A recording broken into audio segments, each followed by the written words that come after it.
Amigos de la audiencia, estamos aquí en Digital Noticias con la grata compañía y la visita del ex vicepresidente de la República, Otto Sonningholzer, a quien le agradecemos por estar con nosotros. Bienvenido. Gracias, Walter, un gusto estar aquí, encantado de poder mantener esta conversación contigo.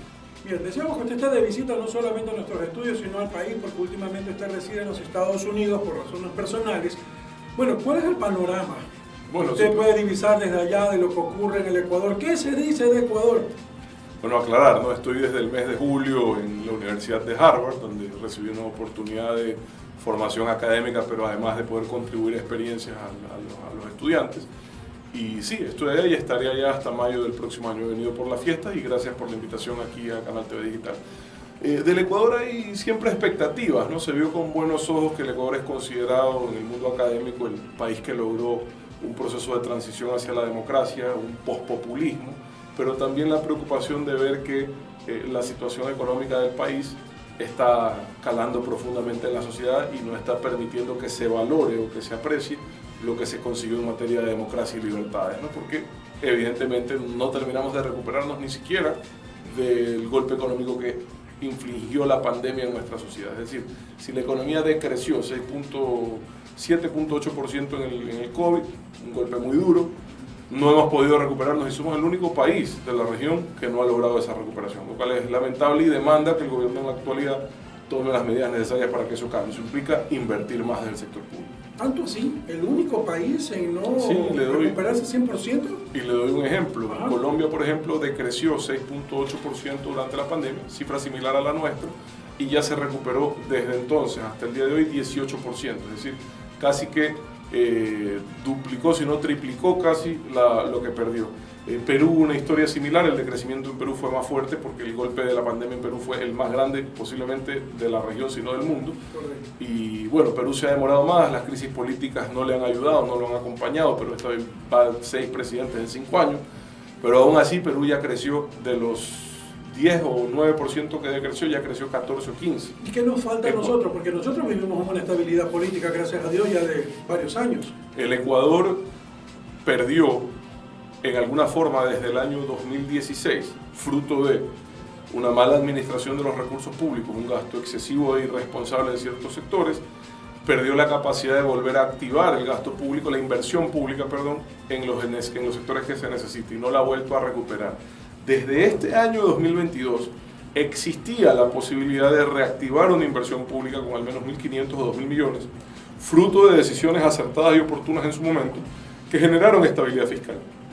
Pero eso no se ha hecho. Desconozco la razón. Ojalá en el 2023 identifiquen como gobierno, yo no soy parte ni aspiro a hacerlo de este gobierno, identifiquen ese problema y activen el aparato de inversión pública que permita generar el crecimiento económico que necesitamos para crear empleo y darle estabilidad económica a las familias ecuatorianas. No se puede generar empleo si no crece la economía, Walter, es imposible, no hay forma de hacerlo. Entonces necesitamos que la economía crezca y para eso se necesita que el gobierno reactive la inversión pública. Bueno, y es un criterio que coincide con el Fondo Monetario Internacional, que justamente acaba de felicitar al Ecuador por terminar un convenio con ellos, algo que no se había dado varios años ya, pero que sí sugiere justamente el tema de la política pública, el tema de los subsidios de los combustibles también. Mire, cuando usted elimina subsidios, como se hizo en el Ecuador, ayuda a estabilizar las finanzas públicas y el esfuerzo lo hacemos los ciudadanos. Esa estabilidad de las finanzas públicas que hoy celebra el gobierno, fruto de decisiones acertadas y oportunas en su momento, no puede ser un fin, Walter, es solo un medio para que desde esa estabilidad se pueda generar el crecimiento, el desarrollo, la prosperidad, que ese es el fin que anhelamos todos. Pero quedarse en celebrar que las cuentas están claras y estables no es suficiente. Los ciudadanos se van a preguntar, hemos hecho este esfuerzo, todos, pagando más impuestos, pagando más por los combustibles, hemos hecho este esfuerzo todos, ¿qué han hecho ustedes para traducir ese esfuerzo en bienestar? Entonces no puede quedar en que, me parece positivo, costó mucho retomar las relaciones con los multilaterales, con el Fondo Monetario, con el Banco Mundial, costó mucho esfuerzo. Se logró un acuerdo que fue la salvación económica del Ecuador en medio de una pandemia que fue inclemente con nuestro país. Sin ese acuerdo no salíamos a flote.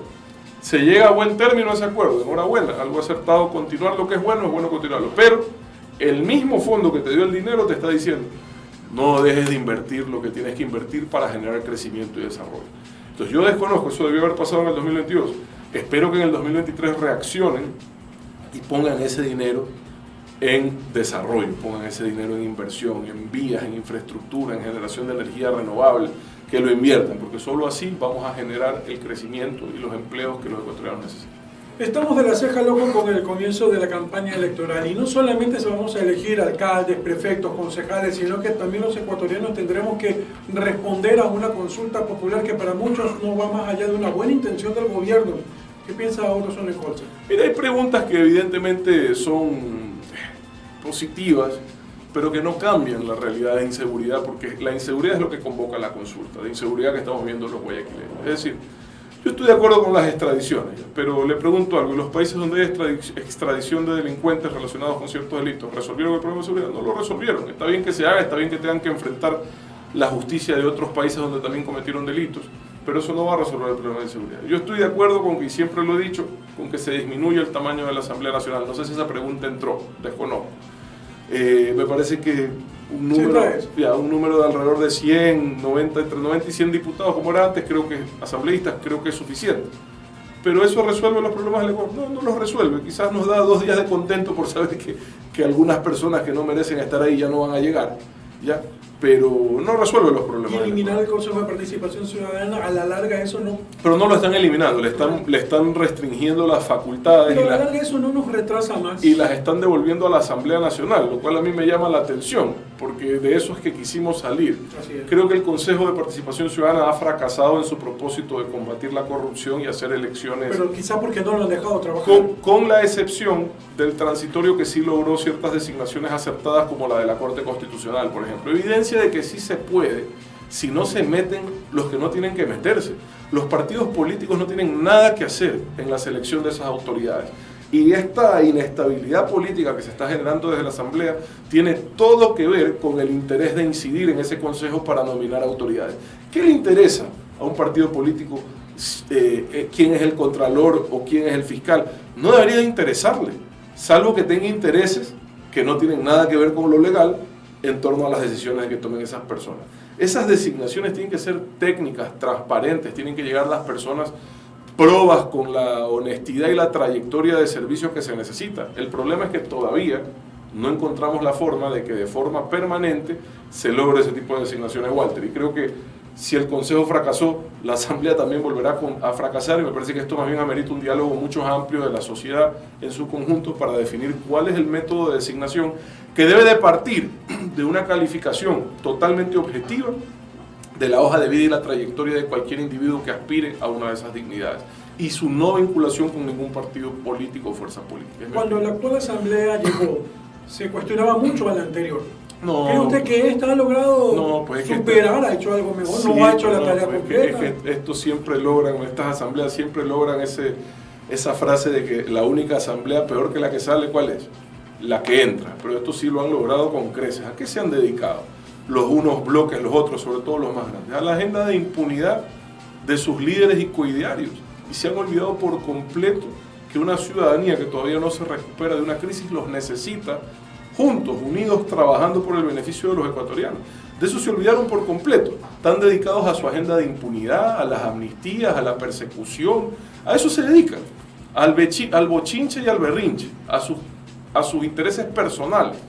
Y eso tiene que cambiar. Pero el que lo tiene que cambiar eres tú, el ciudadano que va a votar, para que cuando vean la papeleta se acuerde qué fue lo que hicieron esas personas la última vez que les diste tu confianza. Y eso también podría aplicarse a lo que ya mismo comienza. Ya todos los candidatos para alcaldes, para concejales, para prefectos están en la línea de partida y bueno, pues el ciudadano debe saber elegir, debe saber analizar. Totalmente de acuerdo, Walter, y por eso yo estoy aquí también impulsando a una persona que yo sé que cumple las características que se necesita para tener éxito en la alcaldía de Guayaquil. Pedro Pablo Duarte representa una alternativa de honestidad, de sacrificio y de vocación de servicio que puede hacer un cambio por la ciudad de Guayaquil. Hoy existe en nuestra ciudad la oportunidad de ver ese cambio desde el año 92, imagínense, después de 30 años, de probar una alternativa con un potencial de cambiar a la ciudad para bien. Así que sí, vienen las seccionales, la elección de autoridades locales es muy importante y me alegra que Pedro Pablo Duarte haya tenido la valentía, la entereza de tomar esa decisión y participar. Bien, ha sido Otto Sonnenholzer, ex vicepresidente de la República, quien visita los estudios de Digital Noticias para analizar justamente coyuntura política y electoral de nuestro país. Muchísimas gracias y desde ya pues una feliz Navidad y un buen año para usted, señor Sonnenholzer. Muchas gracias, Walter, un gusto de verte, feliz Navidad para ti, para tu familia y sobre todo para todos los que nos están viendo en sus casas, que pasen en la paz de su hogar junto con sus seres queridos. Lo mejor para el próximo año 2023. Un fuerte abrazo y siempre a sus órdenes. Que así sea. Gracias. Vamos a una pausa y volvemos con más.